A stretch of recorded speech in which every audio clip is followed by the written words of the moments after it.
Welcome back, WNST, Towson, Baltimore, and WNST.net. A busy week and a busy weekend ahead for Big Ten basketball and certainly for NFL free agency. This guy loves the draft. He loves the combine, and this is the tender middle part of that where the comings and goings of C.J. Mosley's and Eric Weddle showing up in L.A., and we're going to have a Joe Flacco press conference here in Denver very soon. And we had our Nick Boyle press conference here. Dennis Koulatsos joins us from Coons Ford of Security Boulevard. They, of course, sponsor our WNST Tech service. It will be fast and furious once it becomes unleashed. Then, the thing ain't even started. We're in the tampering period here. I feel like I need a towel already, right? And a scorecard. Okay. Lots of stuff going on, lots of moving parts. No shortage of rumors after now, are there? It's just, man, guys are going to get paid, that's for sure. It's a great time of the year. Okay, so let's go to Antonio Brown because we didn't get a whole dose of that in. I want to get your Antonio Brown. You give me some Eric Weddle too. I mean, it's been a little bit. We haven't caught up completely in C.J. Mosley and where that thing might go or might not go in the next couple of days. But let's work our way backward. Antonio Brown out of the division. That's a good place for us as Ravens fans, I think. Look, I think that's wonderful. I think the Steelers front office got played. Or more than that, the owners. I think the ownership of the Steelers wanted to get away from Antonio, and they gave Kevin Colbert, the GM of the Steelers, a green light to do whatever it takes to get the guy out of there. It's just, I can't imagine getting a receiver his caliber, just getting a third and a fifth round draft pick in compensation. But it showed you Antonio Brown's stubbornness, and credit to him and Drew Rosenhaus. They made banks, they made money, they were able to enhance his deal. But by the same token, they made the Steelers front office look real, real bad. And at the same time, I think the front office of the Steelers, they hung out our good friend Mike Tomlin out to dry because, I don't know how they keep putting it on the coach where the coach doesn't sign checks last time I checked. Well, the Le'Veon Bell thing's even more fascinating as to which chair he's going to wind up sitting in.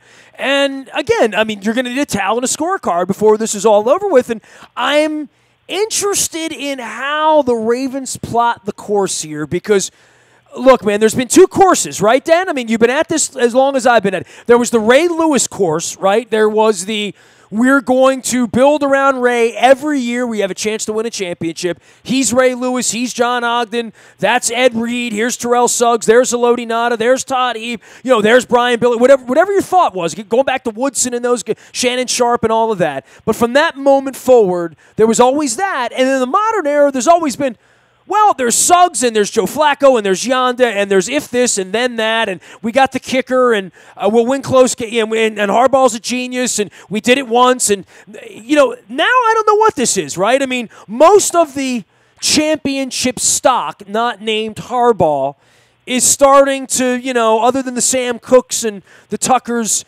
there's not a lot left. Suggs is another name we're going to bring up this week, but we're going into a whole new place for the franchise and what the franchise is going to be. I don't believe it's going to be Lamar Jackson in a cloud of dust over the next 9 to 10 years. I find that very difficult to believe. I know you bought the jersey. You want to believe that. I'd love to believe that there could be this athletic quarterback that runs this offense that stays healthy enough to get us to the playoffs 4 out of the next 6 years and we win a Super Bowl and get to a championship game or like that. If that's where we are, great. I don't feel like that's where we are right now. Yeah, we just don't have those playmakers you mentioned. We don't have Hall of Famers such as Ray Lewis and Ed Reed and Jonathan Ogden in their prime. Our best player is a place kicker, and you just can't build a team around a place kicker, right? We just can't keep playing to Justin Tucker's strengths. And look, the team had a chance to draft a really good free safety last year in Derwin James, who is a playmaker. They passed on him. I'm hopeful that Lamar Jackson can be the real deal. I still think in the NFL, as we witnessed in the playoffs, the running game and the defense are components that do matter, as well as special teams. And look, they're going to have to do their due diligence, and after the first wave of free agency is gone and all the big money is spent, I'm not going to say they're going to have to go dumpster diving. There'll be a lot of good players still left, but I think they'll be able to get good value. Now, Le'Veon Bell wants to come to the Ravens just to stick it to the Steelers, but the Ravens are not going to pay the kind of money that, let's say, that the New York Jets are going to pay for his services. But the Ravens have got to hit on some playmakers this year, and this is where Eric DeCosta is going to have to make his money. And also, and to your point, Lamar Jackson has got to take a big step up from last year. And to me, there's nothing to indicate that he won't take that big step up. The guy did go 6-1 the last 7 regular season games, so I think they have a lot of good to build on.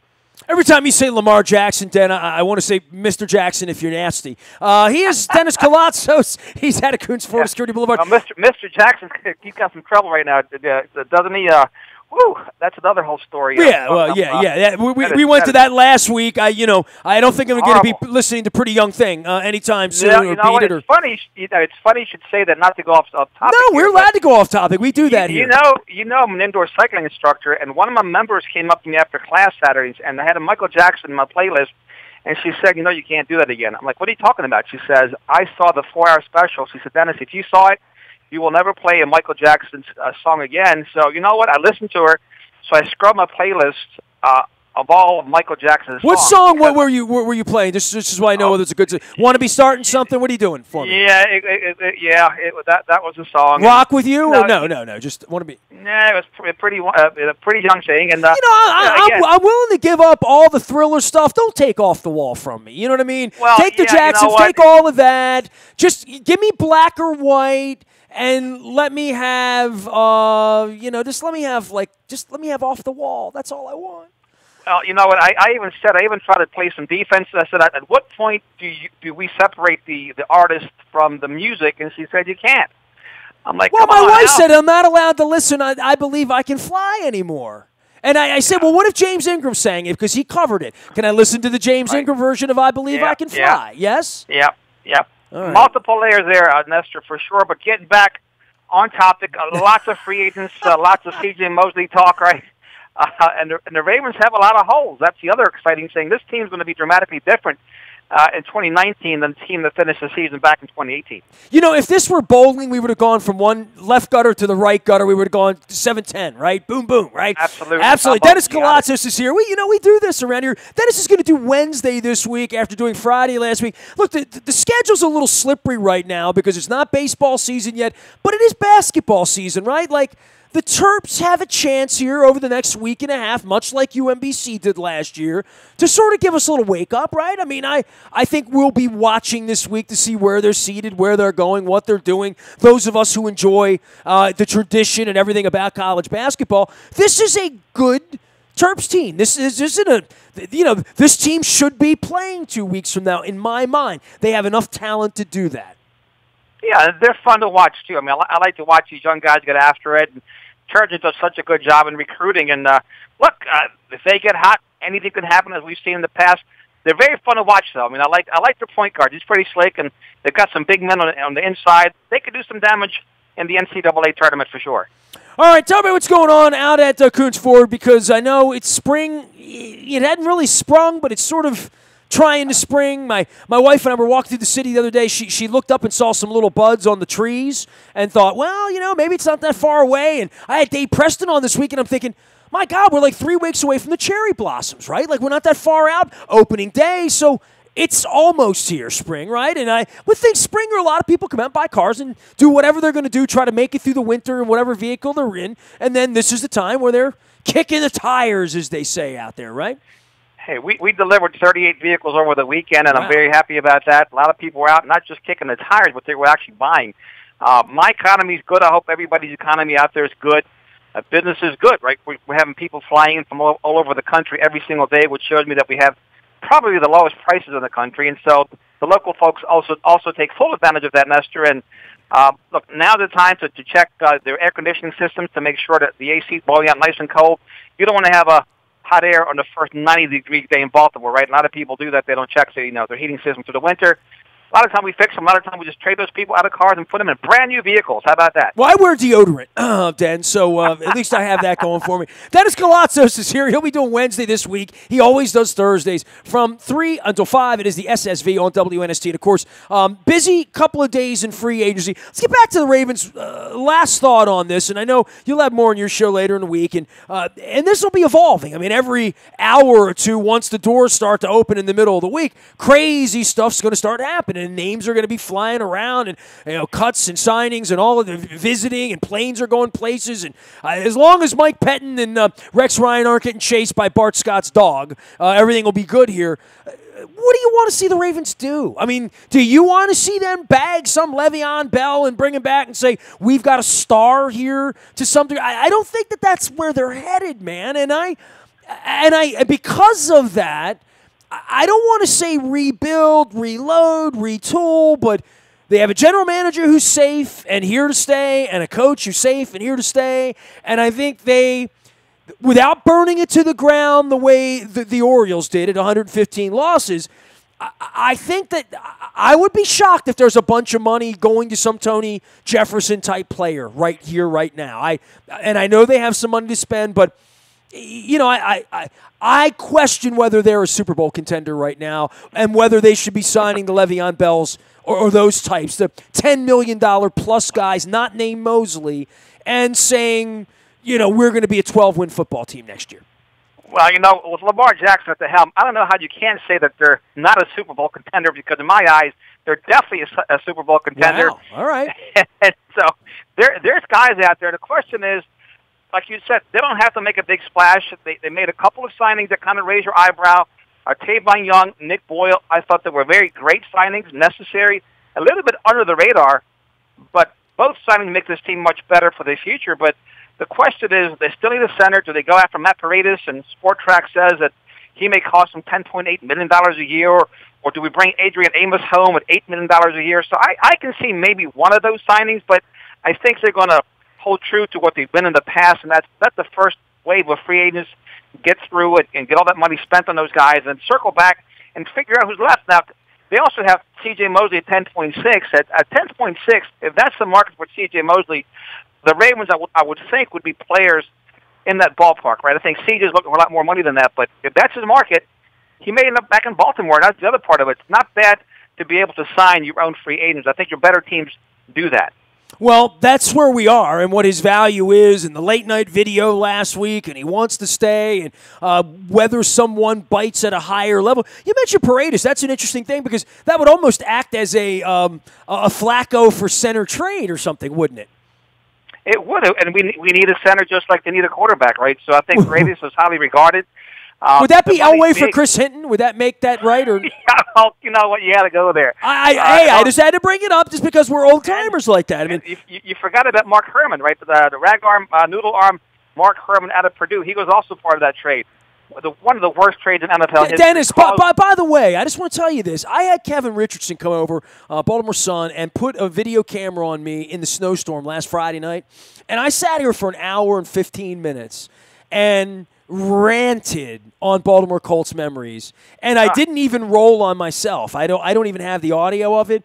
But I just went like deep end NFL films, over the top ranting about goes to the post. First game I went to, my dad going out to a St. Louis Cardinals game in '81 by myself on the bus. The Mayflower van. I got very emotional because of my dad, I was posting all those photos of my dad early in the week because my dad's 100th birthday.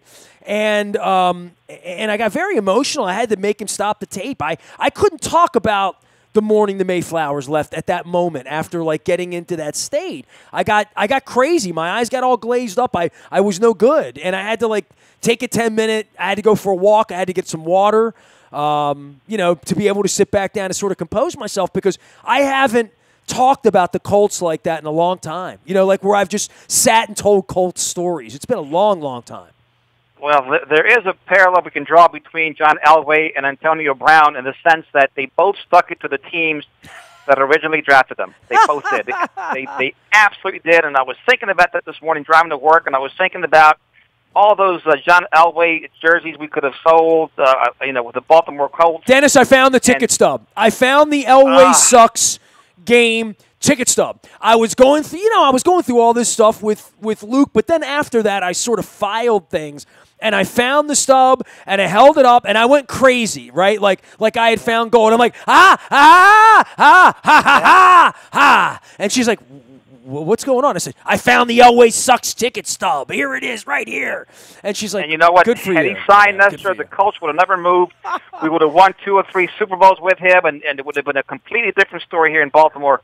as we talk in 2019 than it was back in 1983. It was horrible. You know, I ran into Al Bubba Baker with a video camera. I have this on video. I think I may have put it up on YouTube. A long time ago at a Taste of the NFL event.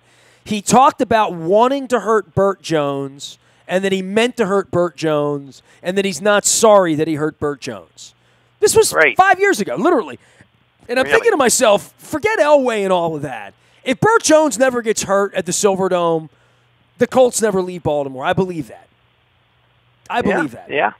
Well, history, those of us that love history and enjoy most of it anyway, that's a painful period in my lifetime, too. Like you said, some of those images from that cold, snowy winter night with those vans leaving town, that will be forever etched in my memory. Like I can't unsee that, ever. We'll get together and sing the Colts fight song next time. Dennis will be here on Wednesday this week, Thursday next week, Thursday every other week, and, of course, on Sunday mornings, you hear the SSV here on WNST. You can find him at SSV on WNST, out on Twitter. We'll see you out at Coons Ford, Dan. Thanks for coming on, man.